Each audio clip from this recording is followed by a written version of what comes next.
This week, I thought we'd go into two relatively well-known thrillers about truck drivers who are unexplainably evil and terrorizing people on the road, whether provoked or not.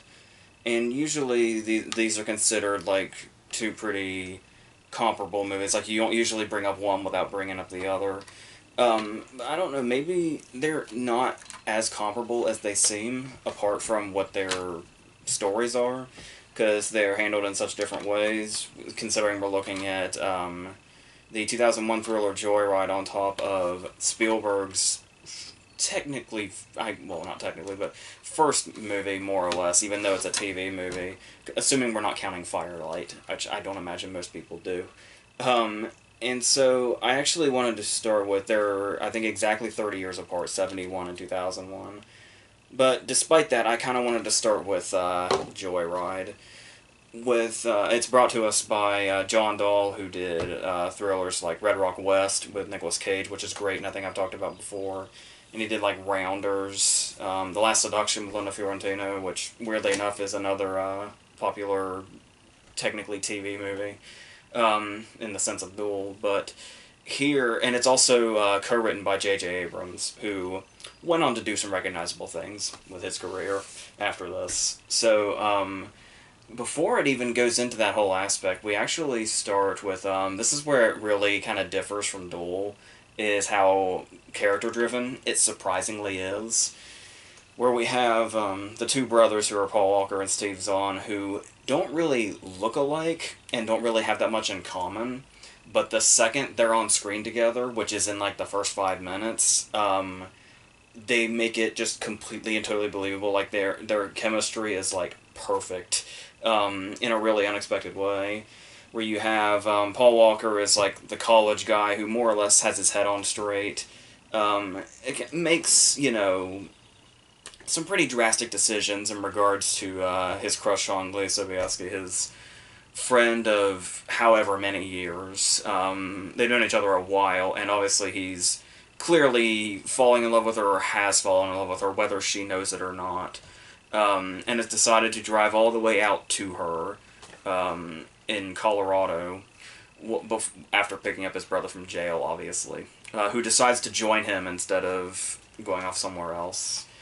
And it's only at this point that they clash because, as much of a more or less head-on straight guy as Walker's character is, we got Steve Zahn as Fuller here, who obviously begins the movie being released from jail, so that tells us pretty much everything. But he's got this kind of general Hellraiser way about him, where it's like we get a sense of him immediately, where as soon as they leave the jail, he's basically laying out the situation for Walker, even though he doesn't quite know what it is up front. All he just has is the little details, and he's so perceptive, he's pretty much able to put it all together. So much so that he offends his brother once he figures out that it's like, oh, okay, so this isn't the girl you're fucking, but you want to, so you went out of your way, you bought this car, you're out here now, and it's you can tell the tension is there, but it's much like brothers, that very quickly can wear off or come back at any particular time, especially with such clashing personalities. And everything I've just said is conveyed in like the first 10 minutes of this movie, where we've just got this relentlessly paced first half here, because that flows right into them getting the CB and then them contacting Rusty Nail. And the great thing about this is even these interactions also go on with the characters, like with Fuller. The way Zahn plays him is obviously, up to this point we've known that Steve Zahn kind of conquered the comedy relief character there. Even in like comedies, when he's the side character where you wouldn't necessarily call him comic relief, he's the comic standout. And he actually uses that in a very interesting way, even in a movie like this, where the character is funny, and he's always kind of goofing off, but the way he plays the character so believably is that this is actually, it's believable coming from this character even in these scenarios. It doesn't feel like, you're reading comedy relief out of a script. It feels like this is exactly the way this character would behave, regardless of how extreme the circumstances get, which is something that is really invaluable, the way he was able to pull that off when it could have just been another one of those characters. He makes him surprisingly real. Um, and then yeah, once they get the CV, we go right into it, with them pranking him, as basically Fuller compares it to fucking with a guy in a chat room, and there's really no difference. You're just using your voices, and somehow they're able to convince Rusty Nail that Paul Walker doing this high pitched voice is an actual girl, under the name, the handle Candy Cane, which you will never unhear once you hear Ted Levine say it in that voice. Uh, and the thing here is that it's really interesting to watch Lewis do this, because it's like he's almost too natural in regards to how he goes into this character and is trying to persuade Rusty Nail that this is a real human being. And how even when like they're starting to the static is breaking them up, when he calls him sweetheart, it's like he's like still in character, and he's like so sincere about it. And it's like with that, it's like okay, we can suspend the disbelief, and we're not quite sure how he's hearing it on his radio, so he could buy this as a girl, I guess, if he's desperate enough. Like that, this is exactly, once again, Fuller being perceptive, he was able to figure out exactly the second these truckers, they've been out for so long by themselves, they're so horny at this point, they hear anything that resembles a female voice, they're gonna jump all over it, if there's any possible chance whatsoever. And that's how all of this gets set off. And it starts, and I really like the way they use the weather and day and night to portray this prank, because when it's during the day, it feels pretty harmless.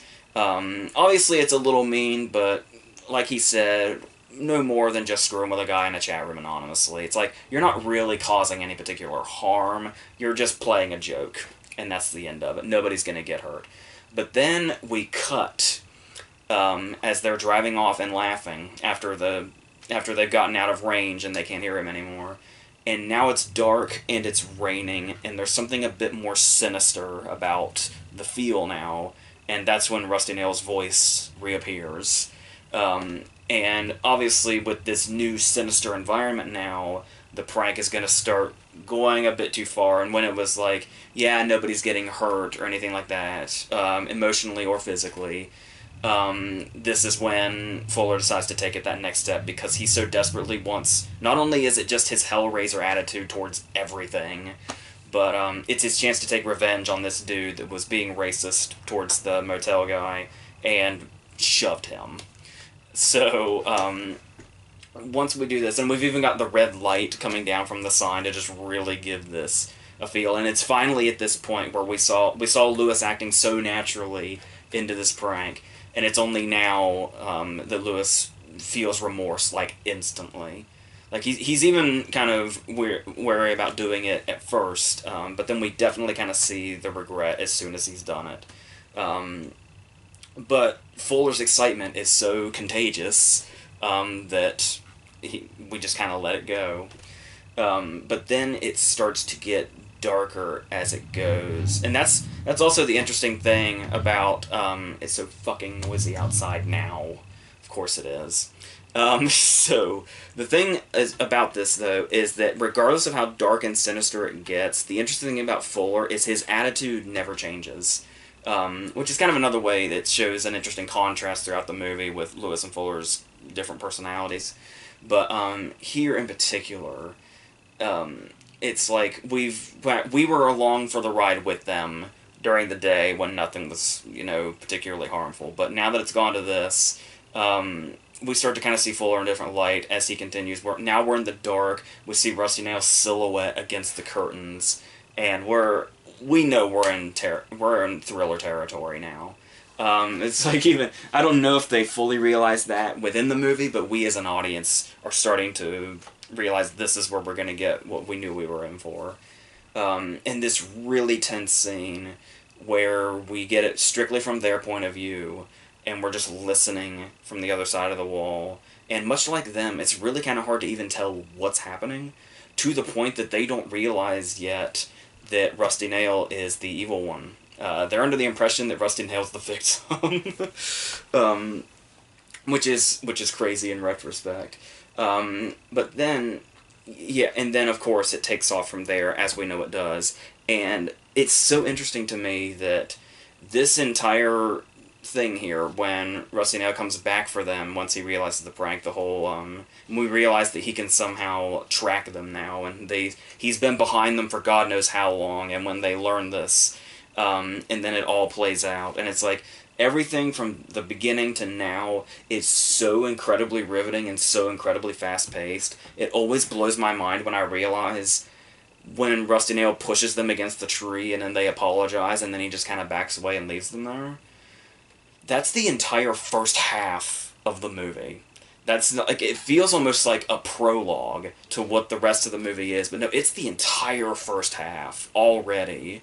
And that's always crazy to me, how much they were able to just jump right into it that quickly and just get us all the way to this point so quickly, but at the same time, yeah, we're already halfway done at this point. And once we kind of cross over also, and there's also the thing about when Fuller says, when they're trying to figure out the range for the CB, and he guesses it's probably about 5 miles, and he just kind of nonchalantly answers that question, but then that's when it occurs to you. That means any time, there's this kind of constant looming fear and paranoia now that we know that any time we can hear Rusty Nail's voice, 5 miles is not very long, especially when it's a movie that's almost constantly on the road. And so there's just that constant looming thing that he can be anywhere within the 5 mile radius if we can hear his voice. And that adds a whole new nerve-wracking layer to it, which is great. And yeah, before we go on, also talking about Ted Levine, who I always forget goes uncredited in this, despite the very crucial role he does, even though it's just voice work. But he is definitely, like, the memorable thing in this movie. Like I said, just him saying the name Candy Cane is, like, one of the more identifiable, like, thriller phrases because of his delivery of it. And the way he's talking about, like, he goes through the whole thing of, once he has the roommate, and he goes through about how, what they do when they can't identify a body, how they take it apart piece by piece, and how that's what he's going to do to her.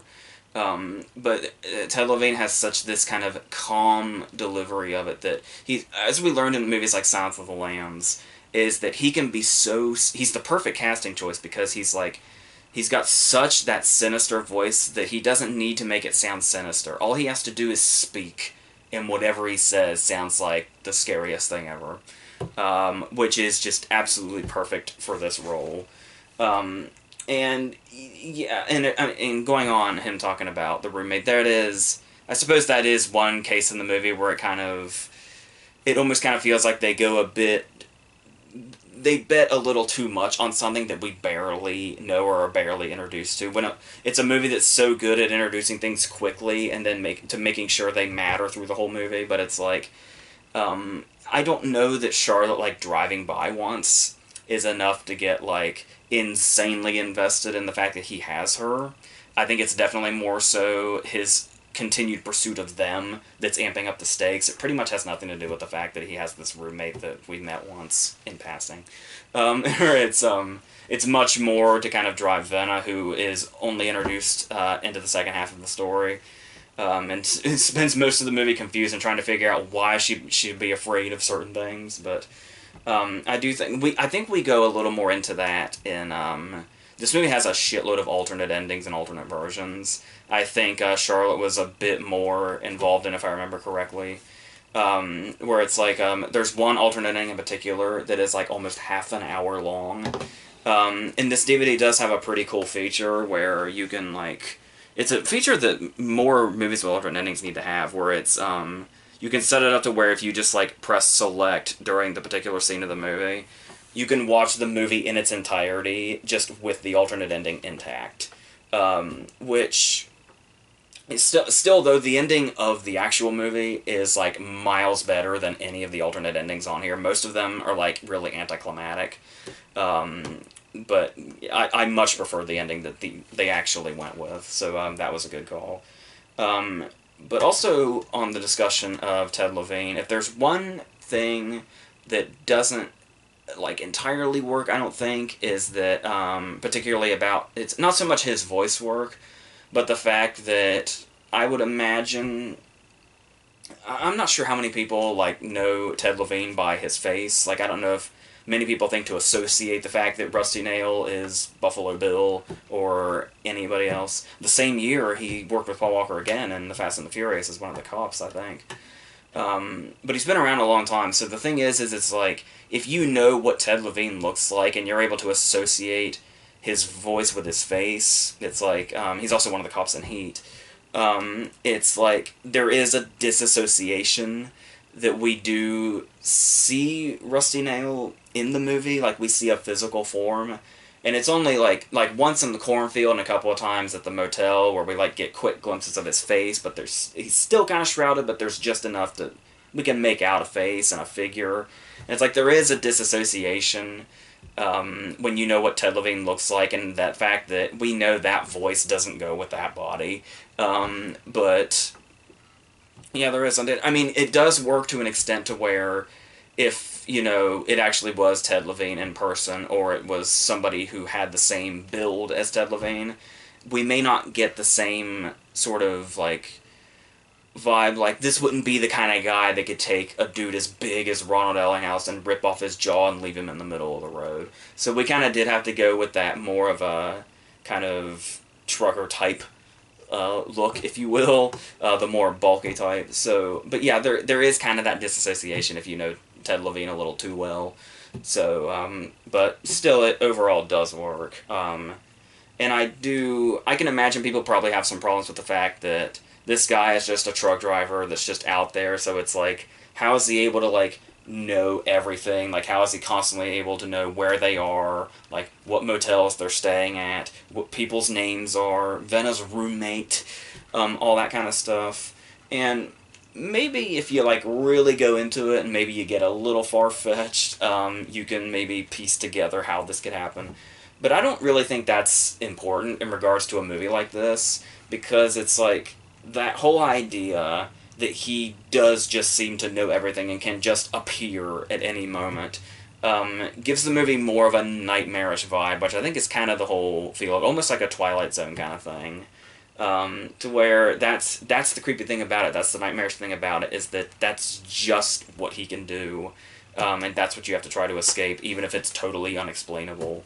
So it's like you don't always need to do like the constant questions and the logic like that in thrillers like this, even though that's what brings a lot of thrillers like this down for viewers. But it's like if the movie works well enough in regards to the impact that the suspense has, just take it as it's strictly a nightmare scenario and just anything can just materialize to terrorize you, which makes it more terrifying, I think.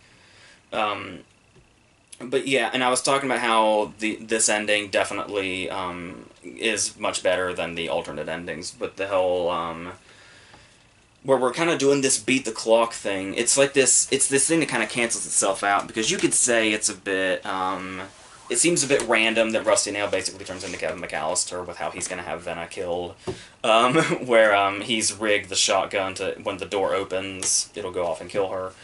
But the thing here is, the reason that's interesting and the way it sets this up is we do have a beat the clock scenario here where they have to get to the motel by midnight.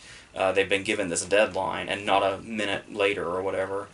But the thing is it's like we half want them to beat the clock because they need to rescue her, but then this also sets up that scenario where we kind of don't want them to get there because he's rigged it to, if they show up, she's going to die.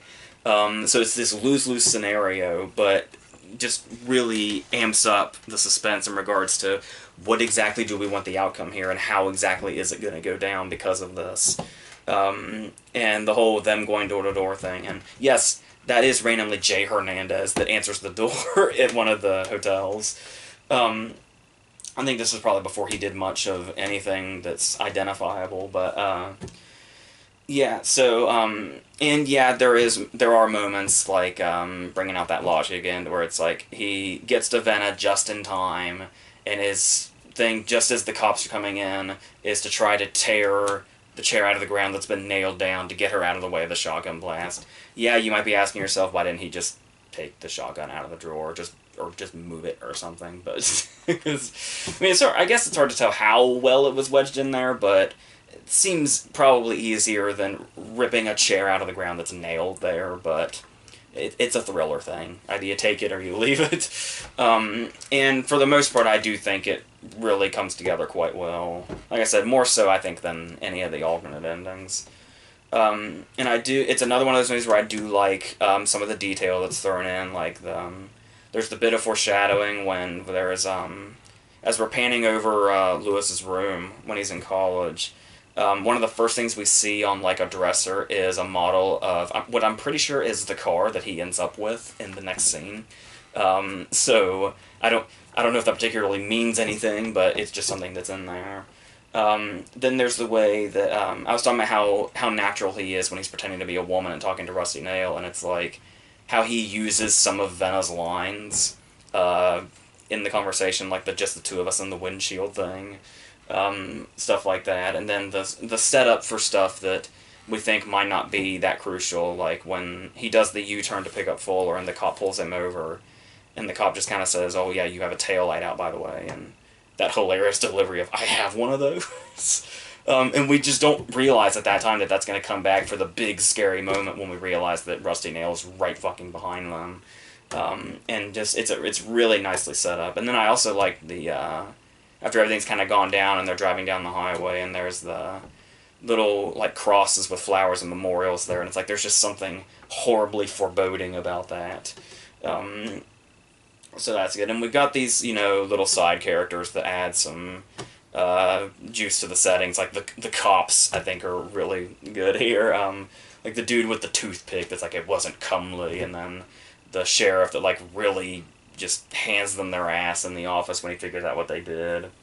And it's like you'd think they'd be responsible for what happened to Ellinghouse, or you think there'd be some legal problems here, but it's like, now just the way this guy says his lines, we believe this guy wants nothing more for these people to just get the fuck out of his face. Just get out of this state. Fuck off.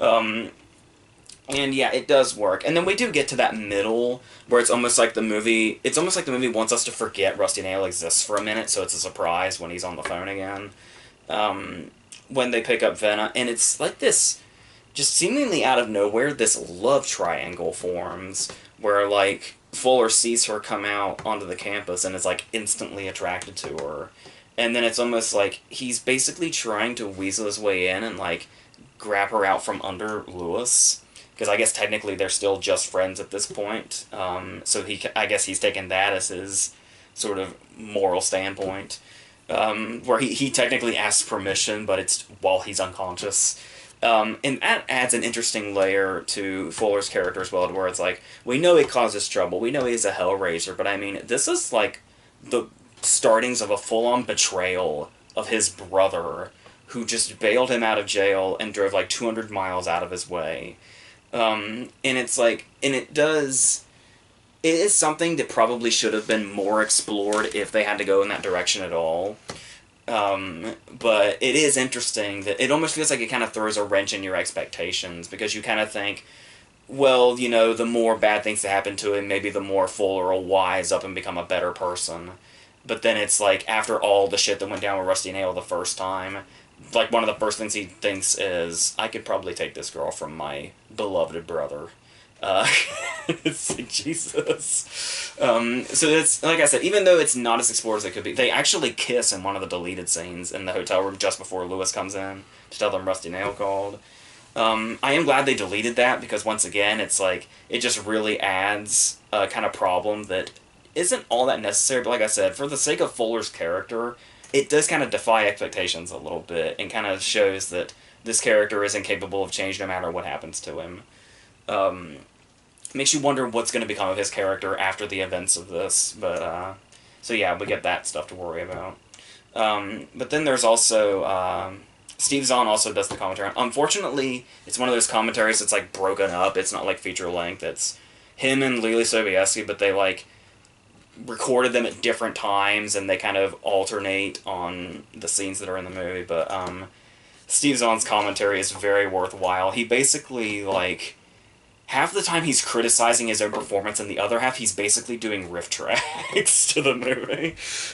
Like the scene with the ice truck guy, where it's like that is a pretty ridiculous scene that goes way out for a fake out, and he's like basically calling out. It's like this is a guy that takes Good Samaritan to a whole other level. And so that's really fun to listen to. So yeah. So this is basically, like I said, you're gonna find, like, holes in its logic or whatever, but if you take it as more of, like, a nightmarish, almost Twilight Zone kind of thing, it's incredibly riveting, it's incredibly suspenseful, the action scenes work, the build-up works, like I said, maybe some of the scenarios are questionable, but, overall, I think it works great, and I'm really glad that it got, like, it's... I mean, it's. I didn't see any of them, but it is kind of obvious when you learn about it that it's like this is totally the kind of movie that got like straight to DVD sequels. I can't imagine how low they sink this, but I can imagine, you know, where it might lead. But yeah, but even so, it found a lot of popularity. It found critical acclaim for the most part, I think. Like I said, it's got this really interesting character work going on amidst all the suspense and the scares and all that, and kind of feels a bit above just kind of the regular run-of-the-mill thriller. So I really like... I've always liked what this movie's done, so there's that. Now, going on to Duel, as I was talking about, basically Spielberg's first movie, feature-length. Like I said, we're not counting Firelight, maybe. But the thing about Duel, first off, when you say that, is that there's something so riveting and almost and like cinematic about Duel that I often tend to forget to associate it with being a TV movie, even though it's considered like the greatest TV movie ever made, as if that bar is high. But in 1971, there was a bar, certainly, after this came out. And obviously I don't own a copy of it, at least on any other medium but VHS. The VHS is around here somewhere.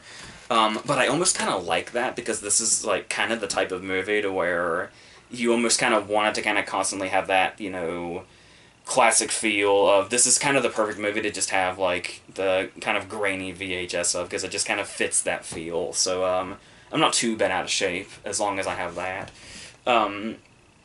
And we start off with the opening credit sequence. It obviously, this was 4 years prior to Jaws, but there's definitely kind of a foreshadowing to that.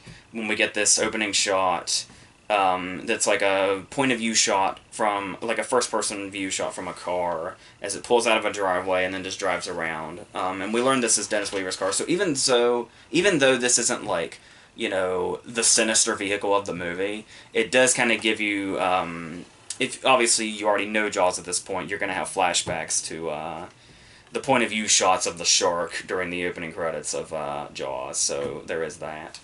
And the interesting thing about this is how it really just kind of... Like, we were talking about with Joyride, how they obviously had to provoke Rusty Nail to start terrorizing them. The interesting thing about Duel is that there is, like, no provocation. Yeah, they get into it a little bit on the road, but nothing really all that out of the ordinary. He just regular, you know, something that would normally end in an exchange of middle fingers, and then they drive on.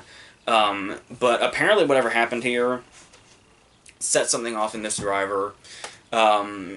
And it's, like, it may not even have been a provocation. This driver could have been probably just looking for any reason. But this isn't really the kind of movie where you kind of try to figure out what the driver's motive would be. That is not the point at all. It does not matter whatsoever.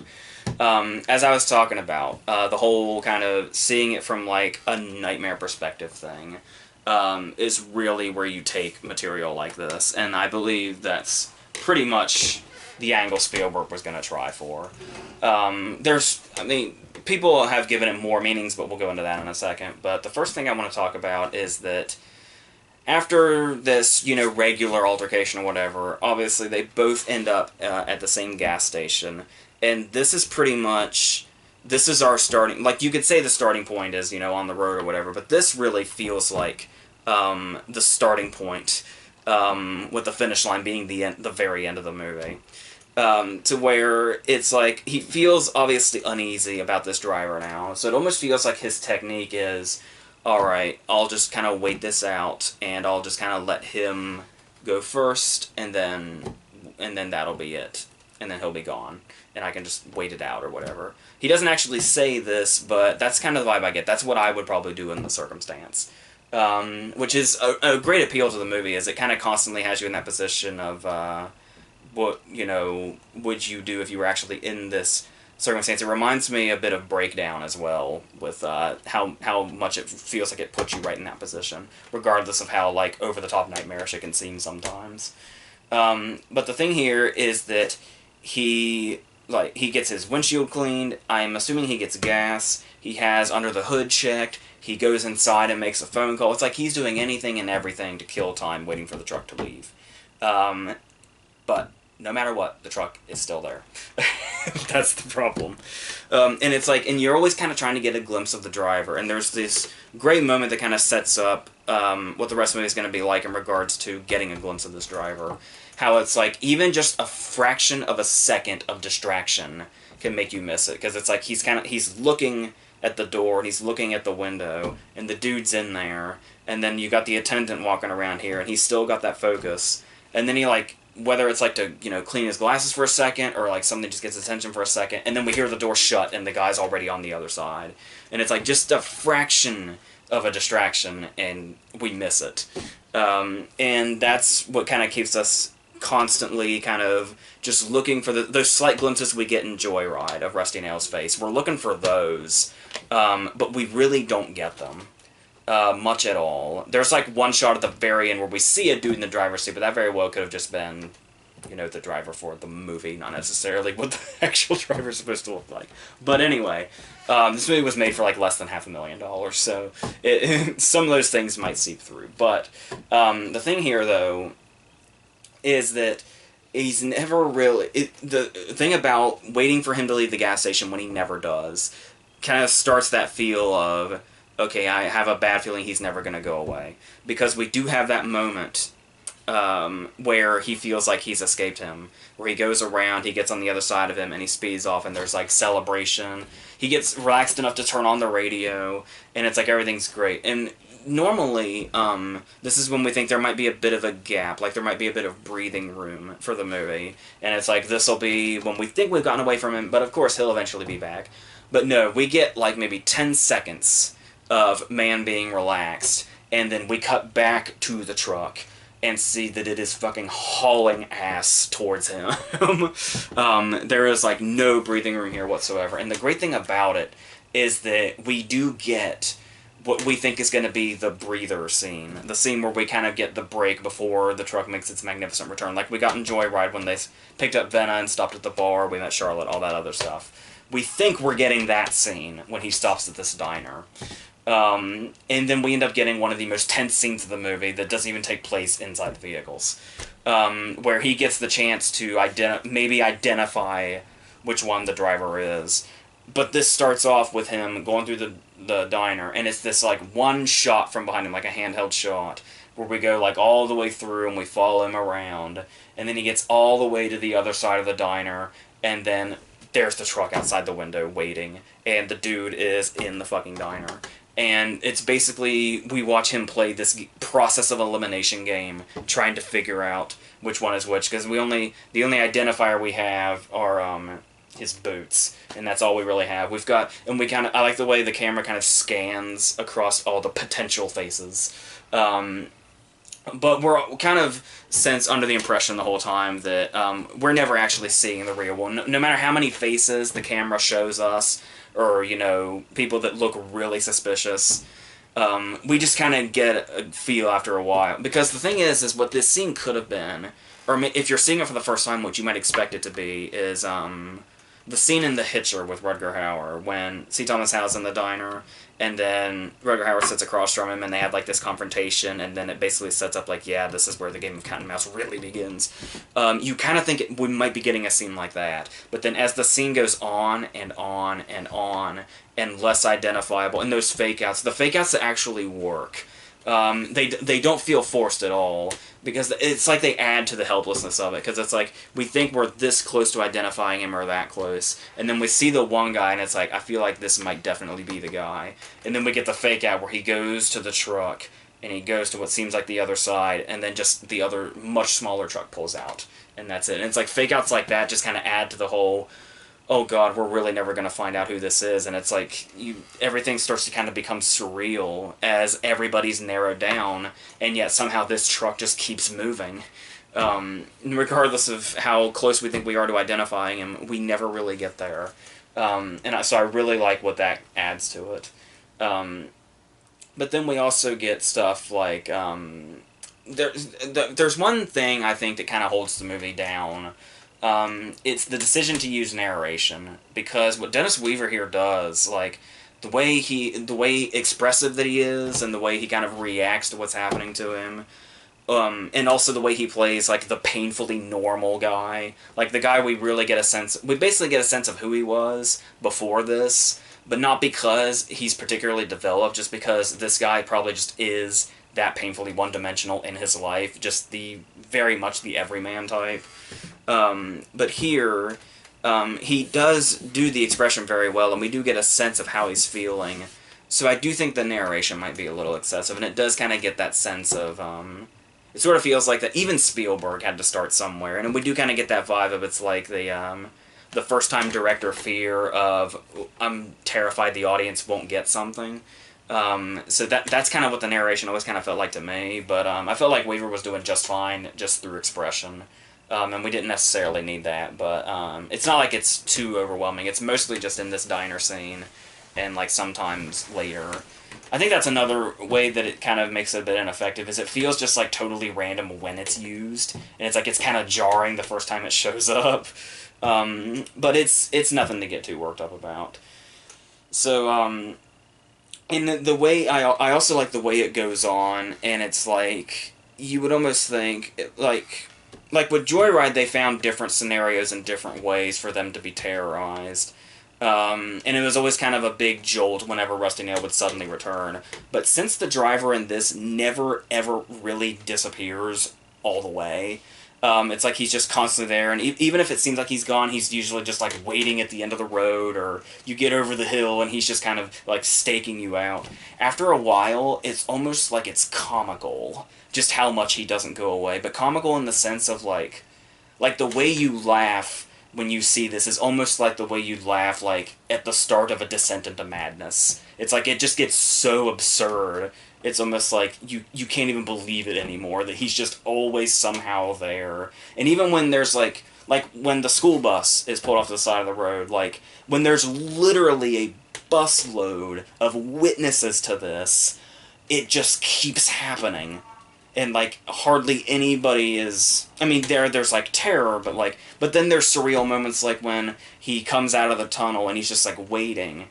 And it's like, his lights are like a monster's eyes in the dark or something. And he pulls out, and it looks like he's coming for the children, and he just pushes the bus and, like, helps them. And it's like, even after moments like that, the scenario does not stop.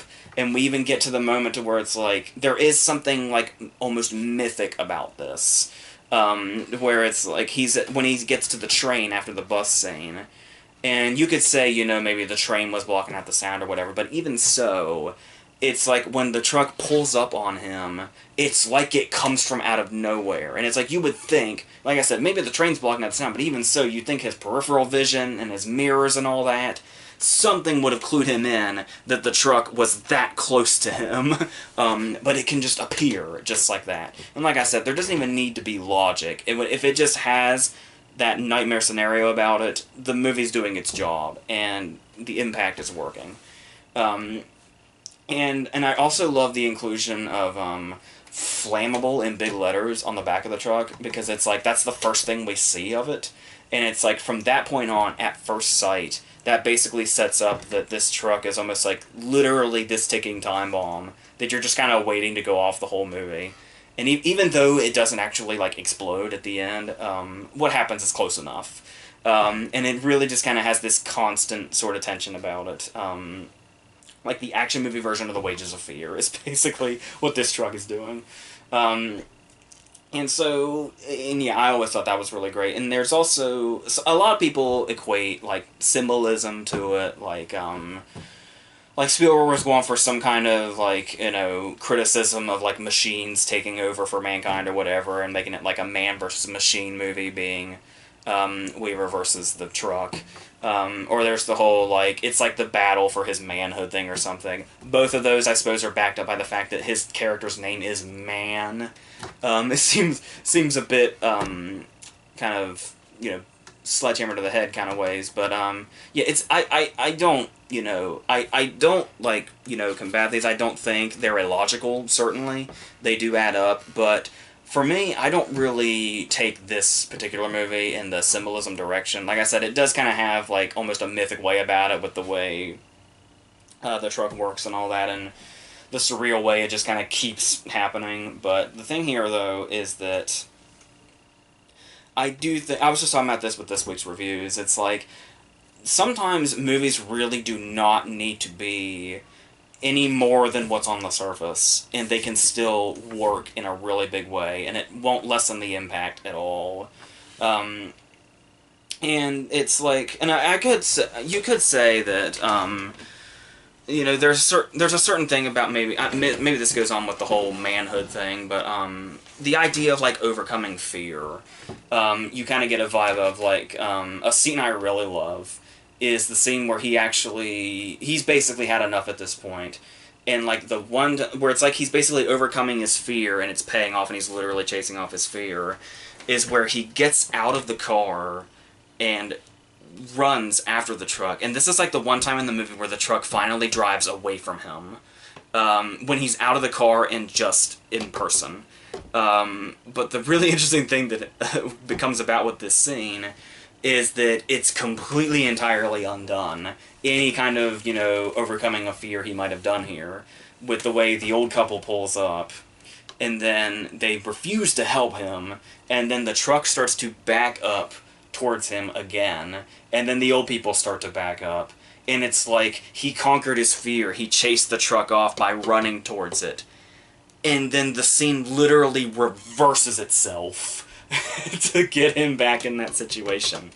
It's like this was rewinding the movie in favor of the villain before funny games. So it's like before it was cool. So I always thought that was really twisted in the way they did that.